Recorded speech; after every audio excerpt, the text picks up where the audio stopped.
हरे कृष्णा। आप सभी का हमारे YouTube चैनल पर हार्दिक स्वागत है। इससे पहले की वीडियो को इतना प्यार देने के लिए आप सभी का हार्दिक आभार। आज आप रसपान करेंगे कार्तिक मास महात्म्य के अध्याय 24 का और सुनेंगे भगवान श्री कृष्ण और एक नन्ही चिड़िया की कहानी।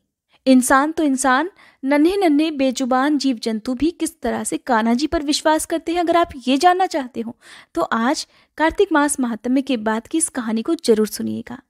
इससे पहले की वीडियो में आपने जाना था कि किस प्रकार से चातुर्मास का उद्यापन करना चाहिए और चातुर्मास के दौरान जिन जिन लोगों ने अपनी किसी प्रिय वस्तु का त्याग किया हो उसका प्रारंभ किस दिन से करना चाहिए। आज के अध्याय में आप जानेंगे कि मंदिर में और खासकर कार्तिक शुक्ल द्वादशी को ध्वजा फहराने से किस फल की प्राप्ति होती है। तो नैमिषारण्य क्षेत्र में स्थित 88,000 ऋषि मुनियों से श्री सूत जी ने आगे कहा, हे ऋषियों, कार्तिक शुक्ल द्वादशी को ध्वजारोपण करने से सभी पाप नष्ट हो जाते हैं। चारों वर्णों अर्थात ब्राह्मण, क्षत्रिय, वैश्य और शूद्र, इनमें से जो कोई भी भगवान के मंदिर में ध्वजा लगाता है वह ब्रह्मा जी और अन्य देवताओं द्वारा सम्मानित होकर विष्णु लोक को प्राप्त हो जाता है। इस बारे में जो कुछ भी नारद जी ने राजा पृथु से कहा वह कथा अब मैं तुम्हें सुनाता हूँ, ध्यानपूर्वक आप सभी सुनिए। देवर्षि नारद जी ने कहा था, हे राजन, इस संबंध में एक अत्यंत प्राचीन इतिहास सुनो। बहुत पहले सतयुग में सुमति नाम का एक चंद्रवंशी राजा था जो भगवान का परम भक्त था। सप्त द्वीपों में उसका शासन हुआ करता था। उसकी रानी सत्यवती भी ईश्वर भक्त और अत्यंत पतिव्रता थी। वह भगवान के सामने नृत्य करती, कार्तिक शुक्ल द्वादशी को भगवान के मंदिर में ध्वजारोपण किया करती और एक दिन विभांडक ऋषि वहां पधारे। राजा रानी ने उनका खूब आदर सत्कार किया। उन्हें ध्वजारोपण करते हुए देखकर ऋषि ने उनसे कहा, हे राजन, भगवान को प्रसन्न करने के तो और भी अनेकों साधन हैं, तब आपकी इस ध्वजारोपण में ही इतनी श्रद्धा क्यों है। यह सुनकर राजा ने कहा, हे मुनि, इसका अत्यंत अद्भुत एक इतिहास है जिसे मैं आपको सुनाता हूं। तब राजा बताने लगे कि पूर्व जन्म में मेरा नाम मालिनी था। मैं ब्राह्मण होकर भी द्वेषी, कुकर्मी, महापापी और वेश्यागामी था। इन कुकर्मों के कारण ही मेरे बंधु बांधवों ने मुझे घर से निकाल दिया। इसके पश्चात वन में जाकर मैं एक टूटे फूटे विष्णु मंदिर में रहने लगा। मैं वन में जीव जंतु और हिरणों को मारकर अपना पेट भरा करता था। एक दिन विंध्याचल पर्वत पर रहने वाली कोकिलिनी नाम की एक निषाद कन्या, जिसने अपने ही पति को मार दिया था, भूख से व्याकुल होकर वहां आई और मेरे पास ही रहने लगी। संयोगवश कार्तिक शुक्ल द्वादशी को हमने एक कपड़े को बांधकर झंडी सी बनाई और दोनों मदिरा पीकर झंडी हाथ में लेकर सारी रात भगवान की मूर्ति के सामने नृत्य करते रहे। नृत्य करते रहने के कारण प्रातःकाल तक हम दोनों की मृत्यु हो गई। जब हमारी मृत्यु हो गई तब यमदूत हमें यमफांस में बांधकर मारते हुए यमराज के पास ले गए। उसी समय भगवान विष्णु के दूत विमान लेकर वहीं आ गए और उन यमदूतों को जो हमें लेकर जा रहे थे धिक्कारते हुए बोले कि तुम सिर्फ पापियों को ही यमपुरी में ले जा सकते हो, धर्मात्माओं को नहीं। इस पर यमदूत भी क्रोधित होकर कहने लगे कि अरे, ये तो दोनों महापापी हैं। इन्होंने तो अपने पूरे जीवन में एक भी पुण्य कार्य नहीं किया है, इसी कारण हमें इन्हें यमपुरी में ले जा रहे हैं। तब भगवान विष्णु के दूत कहने लगे कि यह अत्यंत खेद की बात है कि तुम्हें धर्म और अधर्म का बिल्कुल भी ज्ञान नहीं है। ये ठीक है कि जीवन भर ये सिर्फ पाप कर्मों में ही लिप्त रहे, परंतु कार्तिक शुक्ल द्वादशी को तो इन्होंने भगवान के मंदिर में ध्वजारोपण और नृत्य गायन किया है। इससे तो इनके सारे पाप जड़ सहित नष्ट हो गए हैं। इसलिए ये अब विष्णु लोक जाने के अधिकारी हैं, भले ही इन्होंने अनजाने में यह सब कार्य किया है। इसके पश्चात विष्णु भगवान के दूत हमें विमान में बिठाकर विष्णु लोक को ले गए। अपनी कथा समाप्त करते हुए राजा ने कहा, हे पूज्यवर, अनजाने में ध्वजारोपण का ऐसा फल है तो श्रद्धा पूर्वक कार्तिक शुक्ल द्वादशी को ध्वजारोपण करने से जितना फल प्राप्त हो सकता है उसका तो वर्णन ही नहीं किया जा सकता। इतनी कथा सुनकर विभांडक ऋषि तप करने वन में चले गए और आज का अध्याय भी समाप्त हुआ। अब सुनिए कान्हा जी और नन्ही चिड़िया की कहानी। ये कहानी महाभारत काल से जुड़ी हुई है। कुरुक्षेत्र के मैदान में ऐतिहासिक महाभारत का युद्ध लड़ा गया था। कुरुक्षेत्र के युद्ध क्षेत्र को विशाल सेनाओं के आने जाने की सुविधा करने के लिए तैयार किया जा रहा था। उन्होंने हाथियों का इस्तेमाल पेड़ों को उखाड़ने और जमीन साफ करने के लिए किया था। ऐसे ही वहां पर एक पेड़ पर एक गौरैया अपने 4 नन्हे नन्हे बच्चों के साथ रहती थी। जब उस पेड़ को उखाड़ा जा रहा था तो उस चिड़िया का घोंसला जमीन पर गिर गया। लेकिन भगवान का चमत्कार कि घोंसला जमीन पर गिरने के बाद भी उसकी संतानें अनहोनी होने से बच गई। उसके बच्चे मरने से बच गए। लेकिन अभी वो बच्चे बहुत छोटे थे। छोटे होने के कारण अभी उनके पंख भी पूरी तरह से बड़े नहीं हुए थे। इस कारण वो उड़ भी नहीं सकते थे। कमजोर और भयभीत गौरैया वो मदद के लिए इधर उधर देखती रही।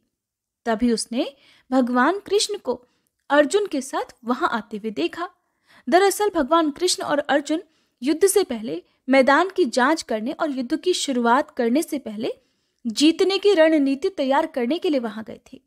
जब उस चिड़िया ने देखा कि कान्हा जी वहां आ रहे हैं तो उसने उन तक पहुंचने के लिए अपने छोटे छोटे पंख फड़फड़ाए और किसी तरह से वो कान्हा जी के पास पहुंच गई। कान्हा जी के पास पहुंची तो अपनी ही आवाज में उनसे कहने लगी, हे श्री कृष्ण, कृपया मेरे बच्चों को बचाइए, क्योंकि कल से युद्ध शुरू होने पर उन्हें कुचल दिया जाएगा।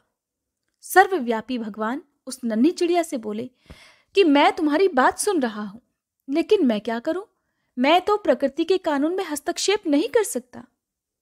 भगवान की बात सुनकर गौरैया परेशान हो गई, लेकिन फिर भी कहने लगी कि हे भगवान, मैं तो जानती हूं कि आप ही मेरे उद्धार करता हैं और मैं अब अपने बच्चों के भाग्य को, उनके भविष्य को आपके हाथों में सौंपती हूं।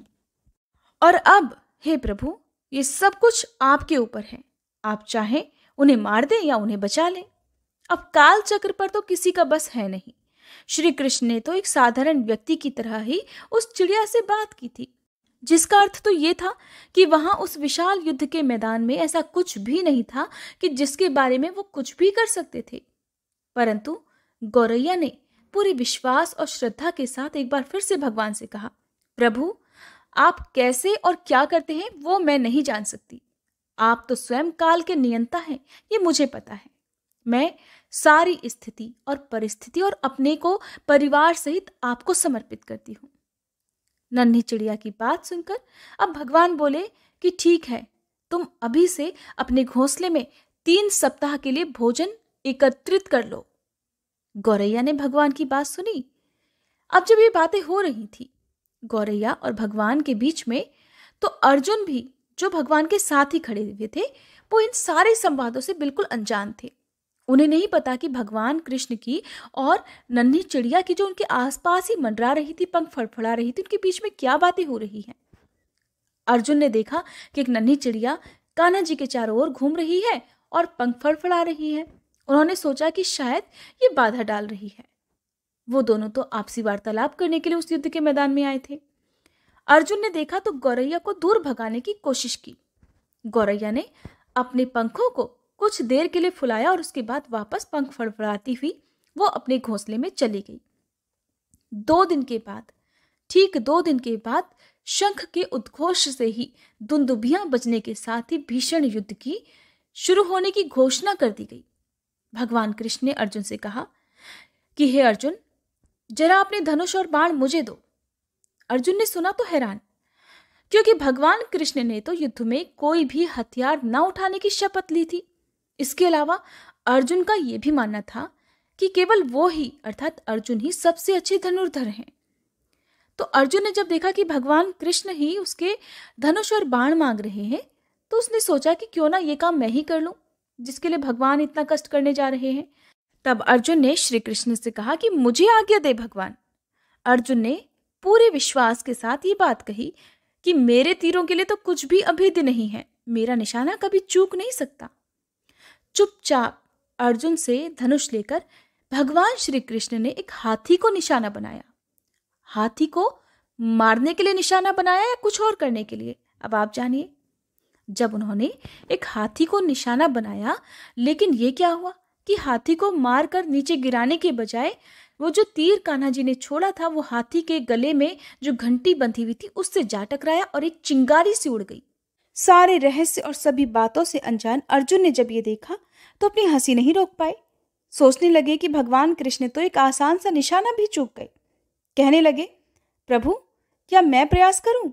इस प्रकार अर्जुन ने स्वयं को प्रस्तुत कर दिया, किंतु भगवान कृष्ण ने उनकी इस प्रतिक्रिया को नजरअंदाज करते हुए उनका धनुष उन्हें वापस कर दिया और कहने लगे कि बस अब कुछ और करना जरूरी नहीं है।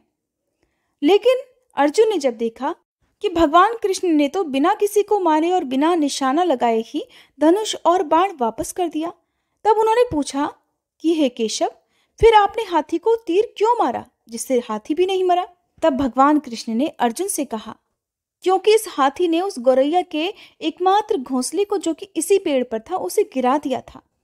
कौन सी गौरैया? अर्जुन ने बड़ा हैरान होकर पूछा। इसके अलावा हाथी तो बिल्कुल अभी तक स्वस्थ और जीवित है और केवल उसकी घंटी ही टूटकर गिरी है। अर्जुन के सवालों को नजरअंदाज करते हुए भगवान कृष्ण ने अर्जुन को केवल शंख बजाने का ही निर्देश दिया। शंख बजते ही युद्ध शुरू हो गया और अगले 18 दिनों में कई जाने गई। बड़ा ही भयानक दृश्य था। इस प्रकार से अंत में पांडवों की जीत हुई तो एक बार फिर भगवान श्री कृष्ण अर्जुन को अपने साथ उसी युद्ध के मैदान में भ्रमण करने के लिए ले गए। कई शव अभी भी वहां पर हैं जो उनके अंतिम संस्कार का इंतजार कर रहे हैं। युद्ध का वह मैदान गंभीर अंगों और सिर, बेजान सीढ़ियों और हाथियों से अटा पड़ा था। चारों तरफ लाशों के ढेर थे। खून से युद्ध के मैदान की मिट्टी भी लाल हो गई थी। तब भगवान कृष्ण एक निश्चित स्थान पर गए और वहीं पर रुक गए। एक घंटी जो कि हाथी पर बांधी जाती थी उसे देखकर वो सोचने लगे। फिर कुछ सोचकर उन्होंने अर्जुन से कहा, पार्थ, क्या आप मेरे लिए ये घंटी उठाएंगे और इसे एक तरफ रख देंगे? निर्देश तो बिल्कुल सरल था। भगवान कृष्ण ने बिल्कुल सीधे शब्दों में ही अर्जुन को केवल घंटी उठाने के लिए कहा था, लेकिन अर्जुन को यह बात समझ में नहीं आई कि घंटी उठाने के लिए भगवान कृष्ण ने अर्जुन से ही क्यों कहा। आखिरकार इस विशाल मैदान में जहां पर बहुत सारी चीजों को साफ करने की आवश्यकता थी, भगवान ने तो एक धातु के टुकड़े को ही रास्ते से हटाने के लिए क्यों कहा? अब अर्जुन के मन में बहुत सारे प्रश्न आ गए। उन्हीं प्रश्नवाचक दृष्टि से अर्जुन ने भगवान की ओर देखा तो भगवान ने अर्जुन के प्रश्नों को समझ लिया और कहने लगे, हाँ, यही घंटी। भगवान कृष्ण ने दोहराया, ये वही घंटी है पार्थ जो हाथी की गर्दन पर पड़ी हुई थी और जिस पर युद्ध प्रारंभ होने से पहले एक दिन मैंने तीर मारा था। अब अर्जुन बिना किसी और सवाल के उस भारी घंटी को उठाने के लिए जैसे ही नीचे झुके और उन्होंने उस घंटी को उठाया तो उनकी तो मानो दुनिया ही हमेशा के लिए बदल गई हो। 1, 2, 3, 4 और 5 4 युवा पक्षियों के बाद एक मादा गौरैया उस घंटी के नीचे से निकले। पूरा चिड़िया का परिवार बाहर निकलकर माँ और छोटे छोटे चिड़िया के बच्चे जो अब युवा हो गए थे वो भगवान कृष्ण के इर्द गिर्द मंडराने लगे और बड़े आनंद से उनकी परिक्रमा करने लगे। 18 दिन पहले काटी गई हाथी के गले की एक घंटी ने पूरे चिड़िया के परिवार की रक्षा की थी। सारा दृश्य देखकर अर्जुन को सब कुछ समझ में आ गया। अर्जुन ने भगवान कृष्ण से कहा, मुझे क्षमा कर दीजिए हे मधुसूदन। आपको मानव शरीर में देखकर और सामान्य मनुष्यों की तरह व्यवहार करते हुए देखकर मैं भूल ही गया था कि आप वास्तव में कौन हैं। और इसके उत्तर में भगवान कृष्ण सिर्फ मंद मंद मुस्कुराते ही रहे थे। तो देखा आपने, भगवान न केवल मनुष्यों की बल्कि सभी जीव जंतुओं की, सभी प्राणियों की रक्षा करते हैं, उनके विश्वास की रक्षा करते हैं। अब नन्हे नन्हे जीव जंतु जो हमारी तरह पढ़े लिखे नहीं है या हमारी तरह पूजा पाठ नहीं कर सकते, भगवान के मंदिर में नहीं जा सकते, भगवान का मंदिर नहीं बना सकते, लेकिन मन से वो भी भगवान की ही पूजा करते हैं, मानसिक पूजा ही करते हैं। उनके मन में विश्वास होता है और भगवान अपने भक्तों के इसी विश्वास की लाज रखते हैं। तो आपको ये कहानी कैसी लगी मुझे कमेंट करके जरूर बताइएगा।